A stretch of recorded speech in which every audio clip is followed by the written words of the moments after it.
Okay, guys, this is the second part of Chapter 2, Developmental, Congenital, and Childhood Diseases and Disorders.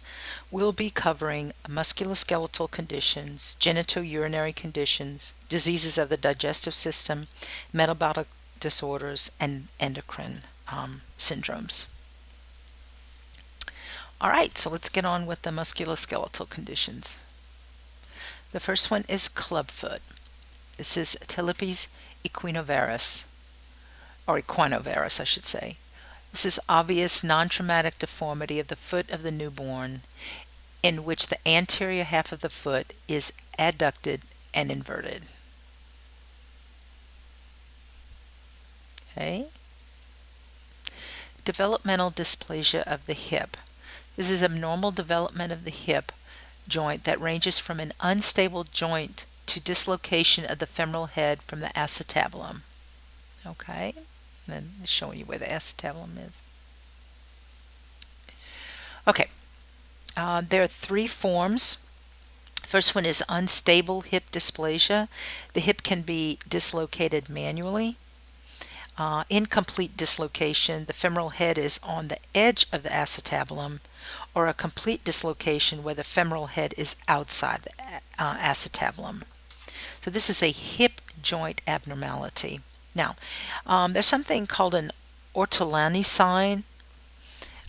So a positive sign, there's a click felt when examiner abducts and lifts the femur of a prone, which is face downward, infant.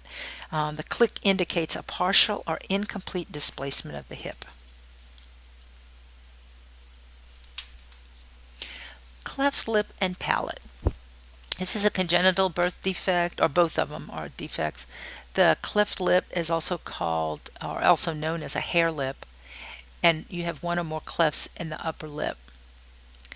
A cleft palate is a hole in the middle of the roof of the mouth. In the early weeks of development in utero, the right and left sides of the lip and roof of the mouth normally grow together. In 1 of 800 babies, the sections don't quite meet. Since the lips and palate develop separately, it's possible for a child to have either or both. And this is a happy ending. Look how cute this baby is. The surgery is done when a child is approximately 10 weeks old. All right, let's talk about the genitourinary conditions. First one is cryptorchidism. Another name for that are the undescended testes. It's a failure of one or both of the testicles descend from the abdominal cavity into the scrotum. Okay, and you see how it hasn't descended.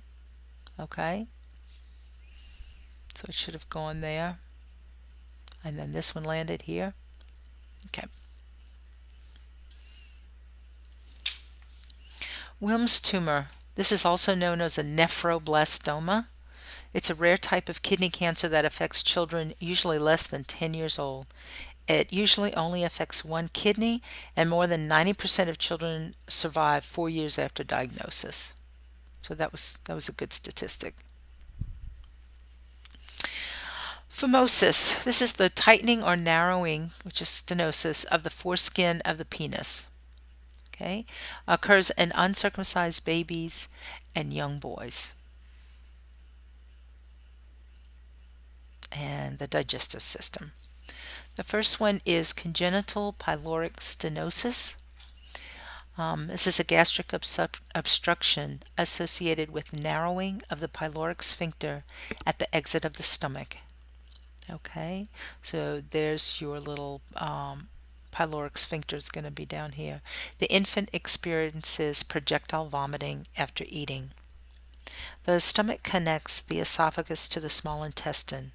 The muscles in the pylorus enlarge, narrow the opening of the pylorus, and eventually prevent food from moving from the stomach to the small intestine.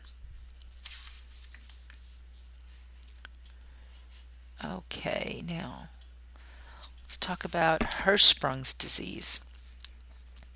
This is congenital aganglionic megacolon. Lack of nerve cells interrupts the signal from the brain and prevents peristalsis in that segment of the intestine. Because stool cannot move forward normally, the intestine can become partially or completely obstructed. The intestine begins to expand to a larger than normal size. As food is digested, muscles move food forward through the intestines in a process called peristalsis. When we eat, nerve cells present in the wall of the intestine receive signals from the brain to move food forward. Hirschsprung's disease occurs when nerve cells that are normally in the intestine do not form properly while a baby is developing during pregnancy. And 70% of the people that have Hirschsprung's are missing nerves in the last 1 to 2 feet of the colon.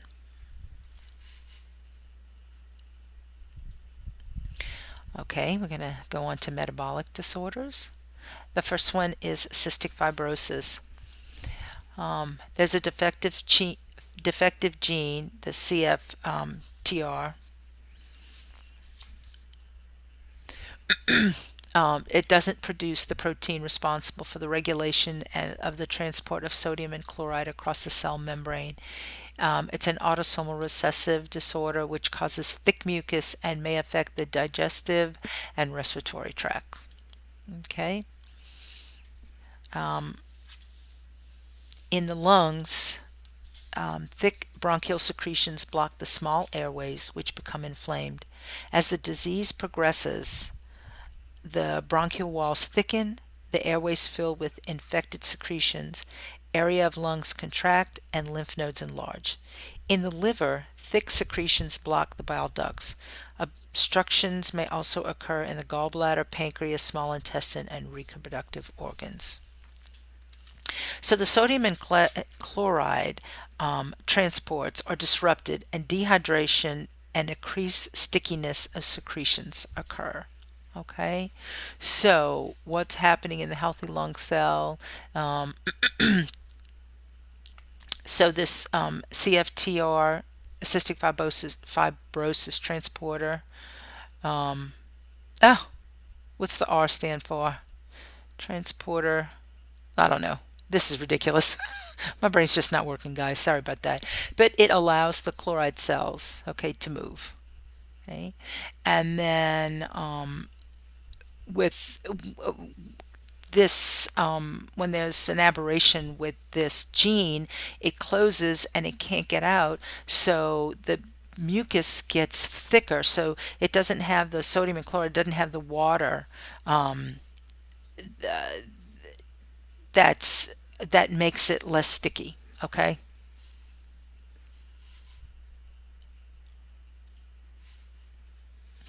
Phenylketonuria. This is an inborn error of amino acid metabolism. The enzyme needed to convert phenylalanine to tyrosine, which is phenylalanine hydrolase, is lacking. Can cause brain damage or mental retardation. It also can cause seizures or convulsions, eczema, and unusual musty odor to the urine. And that's due to phenylacetic acid, which is a metabolite of phenylalanine. And in people with phenylketonuria, these high phenylalanines are also foods that are high in protein. They must be on a special diet that limits the amount of phenylalanine. Okay.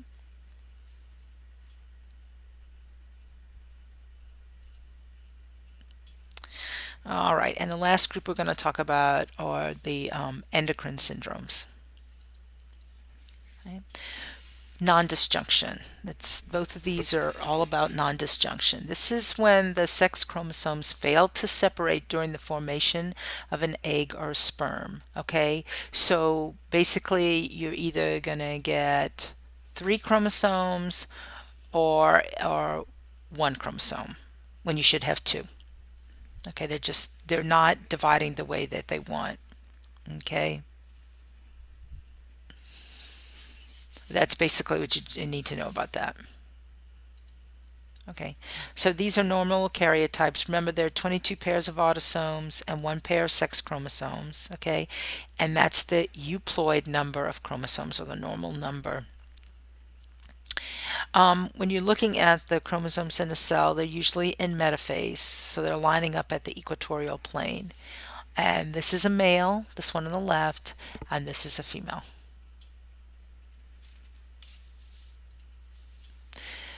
Okay, so Klinefelter syndrome is XXY, and this is trisomy because there's three, right? This is male hypogonadism. Males have an extra X chromosome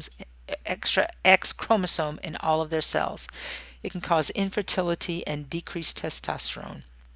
Teenage boys have less facial hair and tend to be less muscular than other boys. They also have smaller testicles and enlarged breast tissue. And this is caused by a non-disjunction during the final split into sex cells, whether it's eggs or sperm. One cell gets more than one copy of a chromosome. And so that's Klinefelter's. See that extra X? Okay, just showing you the non-disjunction. It's an example of non-disjunction. Okay. And then Turner syndrome. This is an monosomy, or it's also called monosomy X.